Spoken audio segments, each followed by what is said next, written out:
जो 10 साल में उनका काम हुआ है उससे खुश हैं आप, जो ममता बनर्जी ने किया? হ্যাঁ মমতা ব্যানার্জির কাজে খুশি। যতদিন মমতা না থাকবে আমাদের কিন্তু কাজে উন্নয়ন হবে, তত মানে তত্তর করে উন্নয়ন হবে। কিন্তু বিজেপি আসলে আরও বেশি মানে দেশটা সাম্প্রদায়িক দল তো ওরা।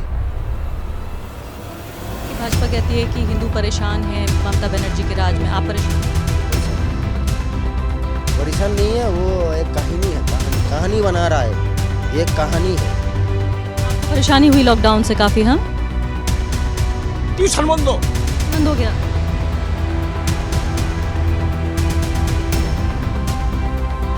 বিজেপিকে গভর্নমেন্ট যেটা চাইছে হিন্দু মুসলমানকে বিভাজন করা, আমরা ওতে फिर से चाहिए आपको?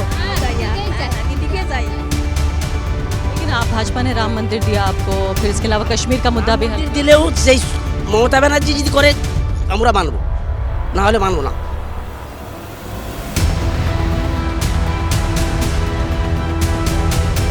बताइए कि आप खुश हैं जो काम हुआ पिछले 5 साल में? आप बता रही हैं कि आप तो खुश नहीं हैं शुभेंदु के काम से, लेकिन अगर वो टीएमसी के टिकट पे लड़ते तो आप उन्हें वोट देती क्या?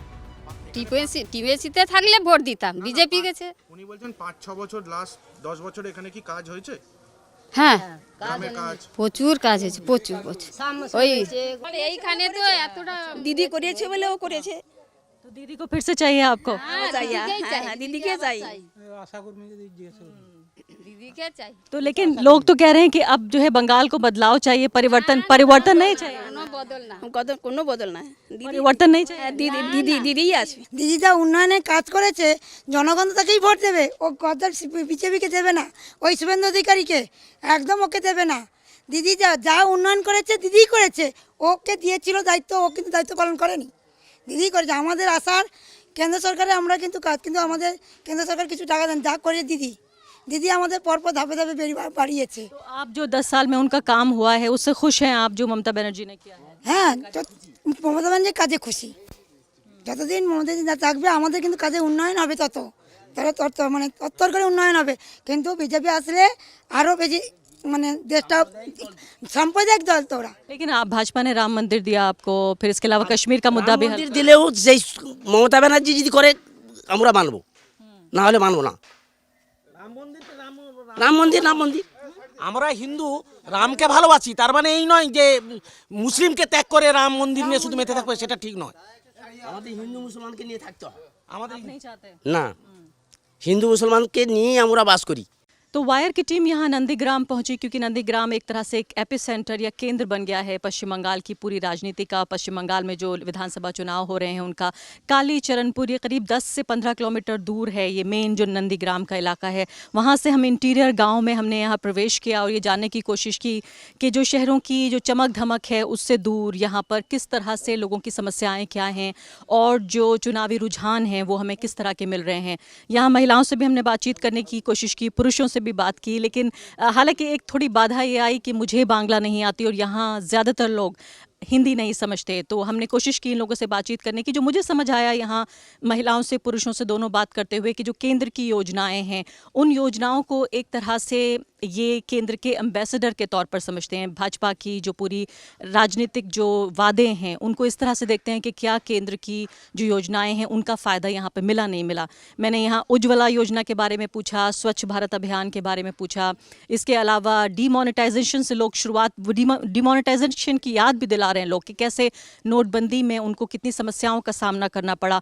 उज्ज्वला योजना में भी अभी आप सुनेंगे आगे, कुछ महिलाओं से हम बातचीत करेंगे कैसे वो बता रही हैं कि कुछ महीनों तक गैस सिलेंडर का इस्तेमाल करके, गैस चूल्हे का इस्तेमाल करके वापस जो है वो लकड़ी इस्तेमाल कर रही हैं, वापस उसी चूल्हे पर लौट गई हैं क्योंकि इतना महंगा हो गया है सिलेंडर उनके लिए। ये बात ज़रूर है कि जो स्वच्छ भारत अभियान है उसके ज़रिए जो टॉयलेट्स बनाए गए हैं उसका फ़ायदा यहाँ आसपास के गाँव में देखने को मिला और ईमानदारी से लोगों ने यहाँ कहा भी कि उसका फ़ायदा हमें दिख रहा है।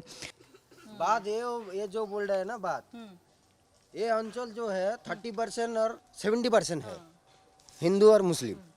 ये आप बोलिए 30% जो मुस्लिम है उसको क्या छांट के फेंक देगा? ऐसे हो सकता है? जो सांप्रदायिकता बात बोल रहा है बीजेपी, ये जो बोल रहा है 30% जो बीजेपी है उसको छांट के फेंक सकता है? ये जो GP9 है, ये GP9 में था 70% हिंदू है, 30% मुस्लिम है, उसको फेंक के कुछ कर सकता है? नहीं, लेकिन ये बताइए कि भाजपा कहती है कि हिंदू परेशान है ममता बनर्जी के राज में, आप परेशान हैं? परेशान नहीं है, इधर परेशान नहीं है, वो एक कहानी है, कहानी बना रहा है, एक कहानी है।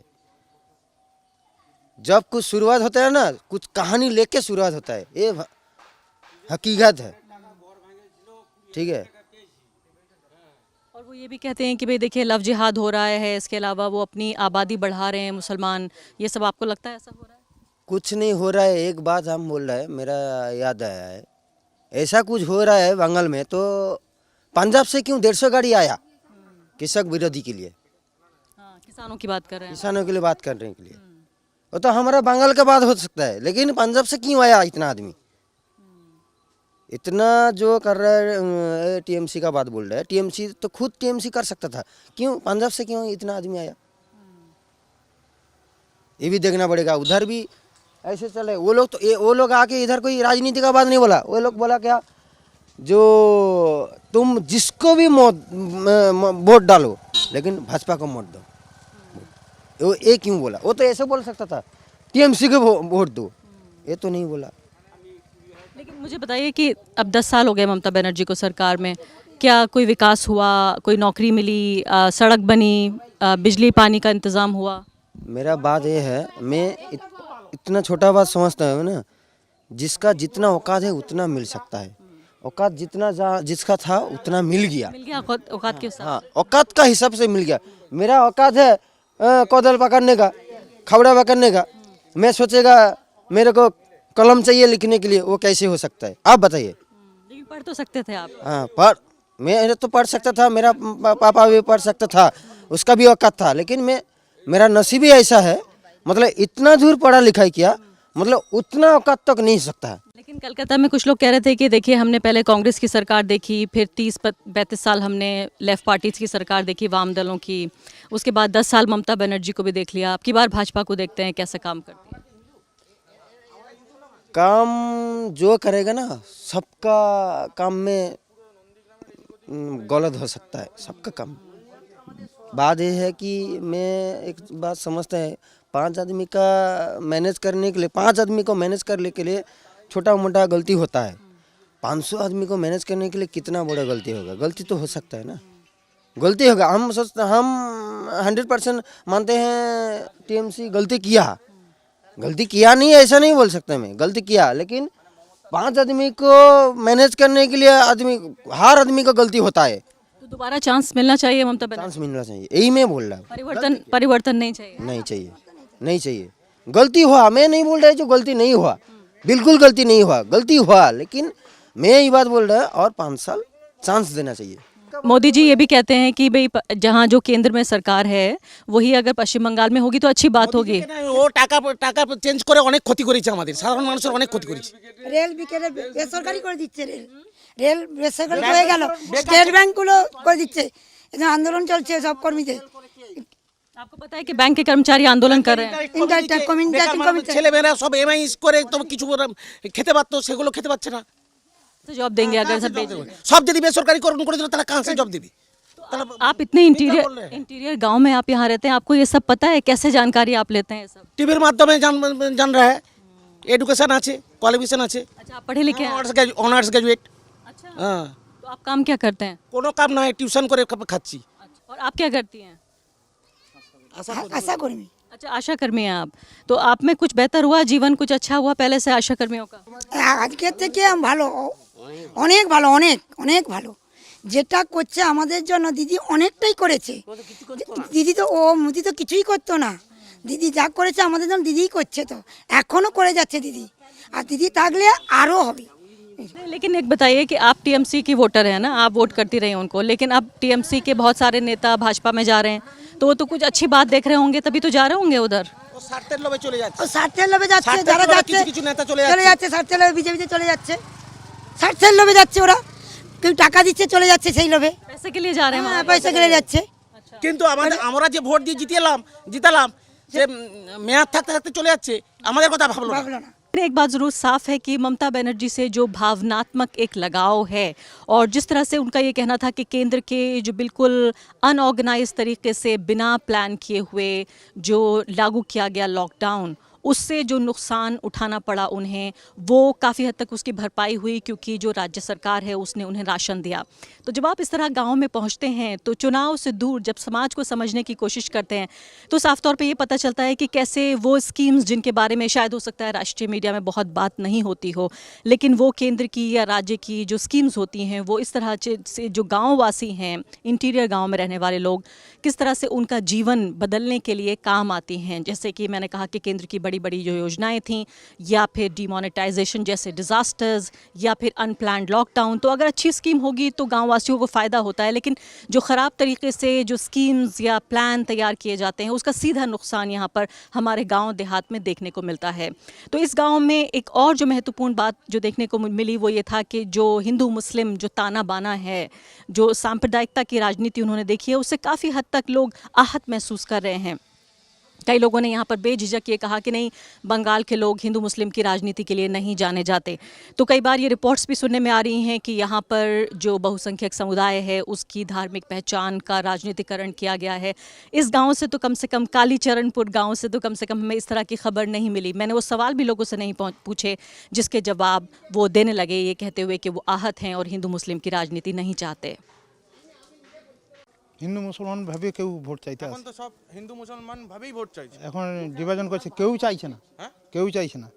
সেন্ট্রাল গভর্নমেন্ট চাইছে, সেন্ট্রাল গভর্নমেন্টের পার্টি পার্টি চাইছে যে মুসলমানকে, হিন্দুদের মুসলমানদের জন্য বিভাজন করার চাইছে, আলাদা করার জন্য। হ্যাঁ আলাদা করার জন্য। তো সেটাকে আপনারা নন্দীগ্রামবাসীরা কি এটাকে আপনারা আমরা ওকে ত্যাগ করছি, বর্জন করছি, ওই নীতি ত্যাগ করছি। আমরা সবাই মিলেমিশে থাকি এখানে। तो आप नाराज़ हैं इस बात से कि कम्युनल पॉलिटिक्स हो रही है, हिंदू मुस्लिम की पॉलिटिक्स हो रही না, है? আমরা সবাই মিলে একসঙ্গে পলিটিক্স করি, আমরা কোনো বিভাজন করে রাজনীতি করি না। हाँ वो यही बोलना चाहता है कि जो हिंदू मुस्लिम का राजनीति इधर हो रहा है वो ये लोग वो उसको डिस्कार्ड कर रहे हैं, वो लोग वो नहीं चाह रहे हैं। तो वो उसको इन प्रोटेस्ट में वो इसको एक्सेप्ट नहीं करना चाहते हैं, क्योंकि वो लोग बोल रहे हैं कि हम लोग का पॉलिटिक्स में हिंदू मुस्लिम का जो विभाजन है ये पहले नहीं था।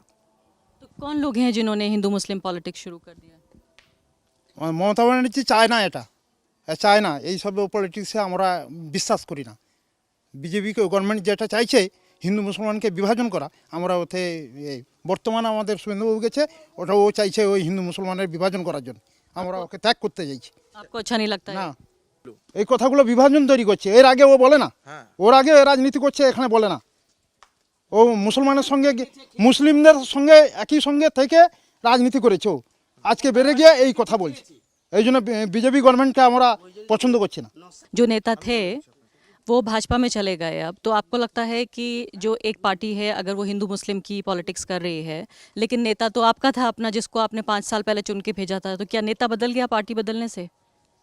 नहीं वो बोलना वो বলছে যে যে আগে তো শুভেন্দু অধিকারী এখানেই ছিল, হ্যাঁ তৃণমূলে ছিল, তখন তো উনি হিন্দু মুসলিম করেন না, এখন বিজেপিতে যাওয়ার পরে যে হিন্দু মুসলিম করছে তার জন্য আপনারা কি শুভেন্দু অধিকারীকে আগের নেতা বলে ভোট দেবেন? না দেব না। इस गांव में कितने मुसलमान रहते हैं इस गांव में? এই गांव में नहीं, नहीं है, फिर भी आप এই गांव में नहीं, हमारे अंचल में थकता है। लेकिन ये बताइए, कुछ लोग तो कह रहे हैं कि भाई देखिए भाजपा अकेली पार्टी है, अब वो हिंदुओं की बात कर रही है, लेकिन जो ममता है वो फेवर करती है मुस्लिम्स को। आपको ऐसा মমতা ব্যানার্জি যে কাজ করেছে আমরা সন্তুষ্ট, আমরা গ্রামবাসীরা সন্তুষ্ট। উনি সবাই বার্ধক্য ভাতা, বিধবা ভাতা, জয় বাংলা, রূপশ্রী, এইসব, এই যে মহিলাদের সব কন্যাশ্রী, রূপশ্রী সব। কন্যাশ্রী আমার মেয়ে তো কন্যাশ্রী টাকা পায়, কন্যাশ্রী টাকা পেয়েছে। আমার মেয়ে 12-এ পড়ে, এখন 18 বছর হয়নি, নাহলে ওই 25,000 টাকা পেতাম। সাইকেলটা দিয়েছে আমার মেয়েকে। এবারে তো 12 এর জন্য হচ্ছে আমার 10,000 মেয়ে টাকা, ভালো 10,000 নাম্বার টাকা পেয়েছে। পেয়েছে, মাধ্যমিকে 93% নম্বর পেয়েছে। সেতে শুভেন্দু অধিকারী নিজে ও পুরস্কার দিয়েছিল, ও বলেছিল 3,000 টাকা দিয়েছিল নন্দীগ্রাম মিটিং করে। ও বলেছিল যে যদি জয়েন্টে মেডিকেলে এখানে পায় সরকারি খরচে, তখন তৃণমূলে ছিল। এখন ও কোথায় সেটা দিতে পারবে? বিশ্বাসঘাতকতা করেনি আমার সঙ্গে। अच्छा, तो ये बताइए कि आप बता रही हैं कि आवास योजना का फ़ायदा मिला आपको? আমি কোনো বুঝতে পারি না। হ্যাঁ আমি বলে দিচ্ছি আপনাকে, আপনি বাড়ি পেয়েছেন তো, হ্যাঁ সেটাই বলছে যে ওটা হ্যাঁ, পেয়ে হ্যাঁ, আপনার কেমন লাগছে? ভালো লাগছে। কবে হয়েছে এটা আপনার? ওই যে সামনে কতদিন আগে, মানে কতদিন হয়েছে পেয়েছেন? अच्छा আগের বছর। अब पहले पिछले साल मिला उसको घर, तो अभी वो खुश है कि उसको घर मिला। वो जो पक्का घर जो बोलते हैं वो अभी हो गया। पहले वो ऐसे कच्चा घर में रहता था। नहीं, लेकिन आपको गैस सिलेंडर मिला? उज्ज्वला योजना प्रधानमंत्री ने चलाई है, उज्ज्वला गैस तो अब तो गैस महंगी हो गई है, तो महंगी भी भरवा रही हैं आप? গ্যাসের অনেক দাম। গ্যাসের দাম বাড়িছে বলে গ্যাস বন্ধ। गैस बंद कर दिया वो अभी, बंद कर दिया आप गैस? क्योंकि এমনি টুকটাক চলছে আর কি, টুকটাক চলছে। 900 টাকা দিয়ে গ্যাস করো, 100 रुपए का हो गया। একটা করে বছরে একটা। एक गैस मिलता है फ्री में पैसा बिना पैसा এখন 1000 টাকা করে না না, একটা গ্যাস কি ফ্রিতে পাওয়া যায়? वो কিছুই পাওয়া যায় না। सिलेंडर मिलता है, सिलेंडर। सिर्फ एक ही बार मिला था कनेक्शन। एक जब पहले जब लाइन लिया था तब एक ही बार मिला था, उसके बाद अभी और कुछ नहीं मिल रहा है। तो वो बोल रहे हैं 900 रुपए का अगर गैस का खर्च वो देना है तो वो कैसे उसका संसार तो चलाएंगे? आप कितने दिन तक आपने सिलेंडर यूज किया? गैस कितने दिन यूज किया? বছর দিয়েছে বলছি। कितने दिन इस्तेमाल किया? কতদিন use? এই 3-4 বছর। 3-4। उसके बाद महंगा हो गया, तो बंद कर दिया। अब कैसे खाना पकाती हैं? বন্ধ করে দেবো नहीं रह पाले। चूल्हे হ্যাঁ চুলোতে। चूल्हा में आप भी पहले गैस यूज कर रही थी और अब वापस चूल्हे पे आ गई? সব চুল্লাতে এখন গ্যাসের দাম বেড়ে যাওয়ার ফলে সব চুল্লাতে রান্না করছে। এত গ্যাসের দাম হলে গ্যাস পড়েই আছে বাড়িতে, মাসে 1000 টাকা দিয়ে কে গ্যাস কিনবে? এত সব তো দিন মজুরি করেই খায়, খুব কম সংখ্যক হয়। তাহলে আমরা যদি একটা গ্যাস সিলিন্ডার 900 টাকা নেয়, তা সম্ভব? তাদের বাড়িতে ছেলে মেয়ে পড়াশোনা কাছে সব কিছুই আছে, আর গ্যাস কী করে সম্ভব ওটা? ওই জন্য বন্ধ করে দিয়ে আমরা উনুনেই রান্না করে খাই। মমতাজি স্টেট গভর্নমেন্টের যে করণীয় কাজ ক্যাপাসিটি আছে তার ততটাই করবে, তার বেশি তো করতে পারবে না। তার মানে এটা যা করছে আমাদের চাওয়ার থেকে অনেক বেশি করছে মমতাজি। लॉकडाउन से प्रॉब्लम हुई है? লকডাউন ভারতবর্ষে যখন করোনা এলো জানুয়ারি মাসে, 5 মার্চ মাসে লকডাউন ঘোষণা হলো। কেন প্লেন থেকে যখন লোক নামছে তখন কেন চেকিং হয়নি? এর ফল তো স্টেট গভর্নমেন্টের নয়। তারপরে লকডাউন ঘোষণা করে দিল। এইচএস পরীক্ষা 3 দিন বাকি। আমি তো একটা কোয়ালিফাইড মানুষ, এইচএস পরীক্ষা 3 দিন বাকি, লকডাউন ঘোষণা। আগে থেকে কোনো প্রি প্ল্যান নেই, কোনো কিছু নেই। তাহলে সেখানে পরীক্ষার্থীরা অনেক ক্ষতি হয়েছে, লাইফ নষ্ট হয়েছে। 130 কোটি দেশের লোকের নেতা এরকম ঘোষণা করবে? आपको परेशानी हुई लॉकडाउन से काफी? हाँ, টিউশন বন্ধ, ट्यूशन बंद हो गया।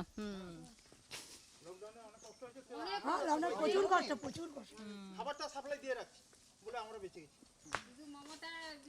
तो परिवार है आपका? परिवार है? कितने लोग हैं परिवार में? 4 জন। तो फिर कैसे आपने गुजारा किया?